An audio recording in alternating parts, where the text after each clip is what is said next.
Howdy, y'all. My name is ChucklesTC, and welcome back to my race reviews. It might be a week late, and I don't think I ever even released one on Detroit, so we'll talk about both of those. In case you're curious how I'm feeling on the Cup side of things, it's still sad. It's sad not seeing Kyle Busch race every week. Uh,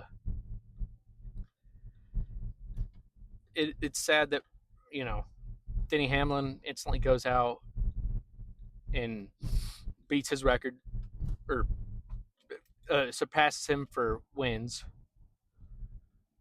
It's something that we all knew was going to happen at some point. It sucks, but it's just a fact of the way things are. Uh, so first, let's start off with Detroit. It wasn't a big shocker, really. What happened? It's not a great street race. It's honestly one of the worst races on the schedule. Um, it, by far the worst street circuit in my opinion. I don't think DC is going to be near as bad as this one. And the fact that you had Arlington earlier this year and Laguna Seca, which is not Laguna Seca, Long Beach, ooh, which is, I mean, a phenomenal race, and St. Petersburg, which is always fun to start the year. Detroit just doesn't live up to any of that. I don't think it'll live up to the new Markham circuit, which I don't think will be as fun as the old Toronto circuit, but still, I don't think it's going to be near as good as, or I think DC will still be better than it. And I think that if that Denver race that has been rumored for 4 years now does come to fruition, and it is a uh, street circuit, I think that will be better.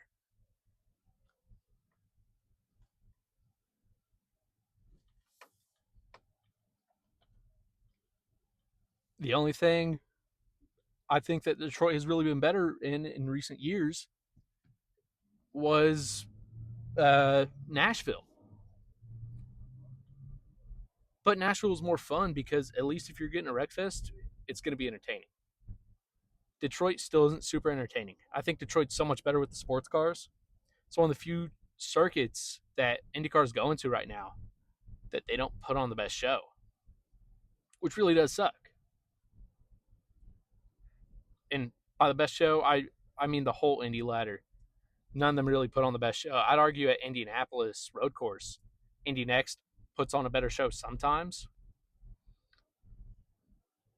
but that's not all the time. This year, I think, was one of those years where IndyCar has put on a better show. But why why do we keep going there? Really, especially when we see Belle Isle, pretty little Belle Isle, just sitting there waiting for us. But okay, now it's time for Worldwide Technology Raceway, uh, St. Louis Gateway. What a race, honestly. Um, Despite what many will say, it's not my favorite short oval. Um, but it's not my least favorite short oval. I don't really have a least favorite short oval. I'm excited to watch every single oval race. I'm excited to watch every single IndyCar race. Might have a least favorite road course or street course. Um, I wish they could find a way to make it, not pack racing, but closer to it. Say the closest we've had to pack racing in recent years for IndyCar, dude, um, was the 500 this year. I think Texas a few years ago was pretty close, but still. They moved the race start up a bit, which kind of made me upset. I was in Georgia, so luckily where I was staying had FS1. Otherwise, I wouldn't have been able to catch part of the start. That also meant I was able to see an amazing performance by Miles Rowe. Last to first in a series with 0 pit stops, um, and such a long race that they were kind of getting concerned about tires and, you know, if they went full bore, if, everything could really take it. And the fact that it was able to, I was very impressed by, you know, not only that all the strategies worked out, but that uh,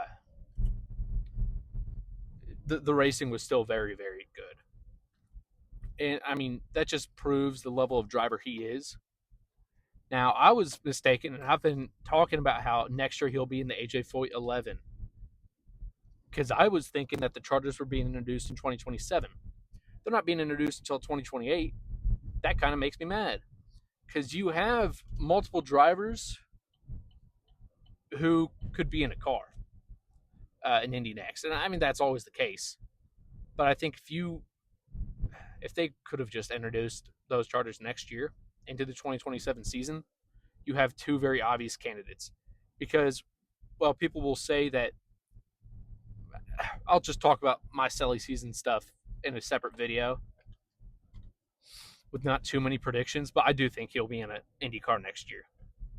Even if just for a 500 only effort in running the championship while being a test driver for Foyt, still. I don't think Penske will have the same lineup next year. Call me crazy. But Joseph Newgarden, a driver who going into this year, people were saying he needs to improve. A driver who I have still heard stuff, even with him winning, even after him winning Phoenix. I'll probably still hear stuff after him winning in Gateway that, hey, he's not super happy at Penske. He was apparently actively talking to other teams. Still, he claims second win on the season. He's the only 2 wins for Penske.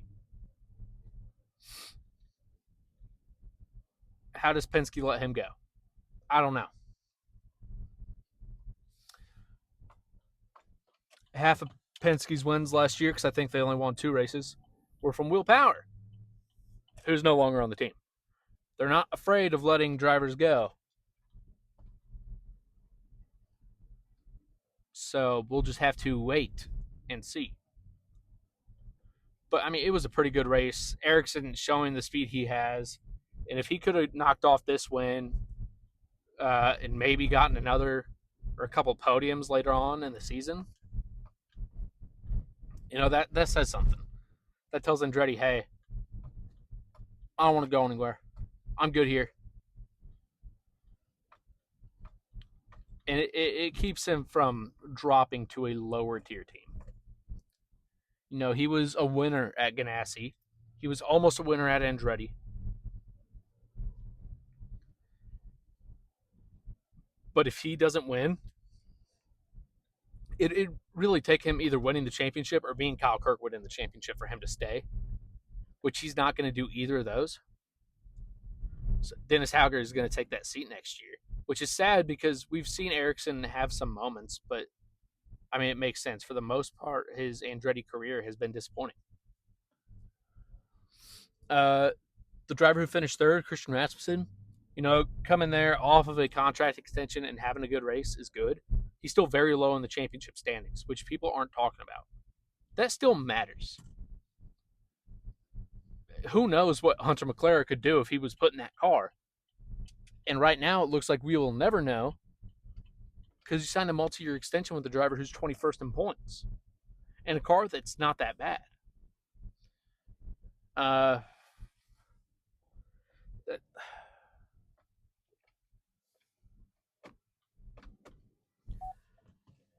But, he goes and gets you a win, so you got to sign him. I'm not upset with the signing. I'm just confused at the pace, for this team that's supposed to be really taking up that 5th team on the grid spot, a team that's going to be able to go out and knock out 1, maybe 2 wins a year. Sure, they might only be on ovals, but still, those are ovals that the big dogs aren't winning. sort of trying to take that seat from Rahal, who now all of a sudden this year has a jump in performance and is at the top of the grid. Really makes you wonder. And then the driver who finished fourth, Rinus VK, one amazing race by VK. Uh, Crashed in qualifying, or no, not in qualifying. Crashed in practice, but out in qualifying was fastest for a bit. Uh, Showed some real pace. And that Junco's team, I mean, they're good. And sadly, I forgot to mention this earlier in the video. Dennis Reinbold from Dry and Reinbold Racing has passed away.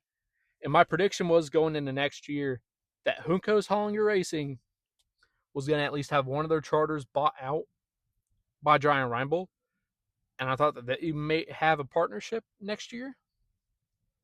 I just find it hard to believe that Dry and Reinbold is going to have all this funding. They could go full time if they had a charter, and not push to go full time, because it's been a goal. And with your partnership with Kusick in the past, you sort of already have a development program and a feeder. So you take the 76, you make it the 23 or the 24 car, and you have the information that you can get from Juncos, and you're already a decent enough team at Indy. I don't know. I see it happening. But VK once again proving why he doesn't belong at that low of a team. I love Juncos Hollinger. Teams like that, just make me happy. But it's disappointing to see VK sort of stuck at the bottom of the grid. It's even worse to see people not think he's capable of moving up when he has shown that he is a top tier driver, in my opinion, at least. Yeah. Thank you all so much for watching. If you enjoyed, please like and subscribe and come back at some point. Monoposto will be out. I'm finishing up a couple cars and going to record it. Yeah, thank you all. Goodbye.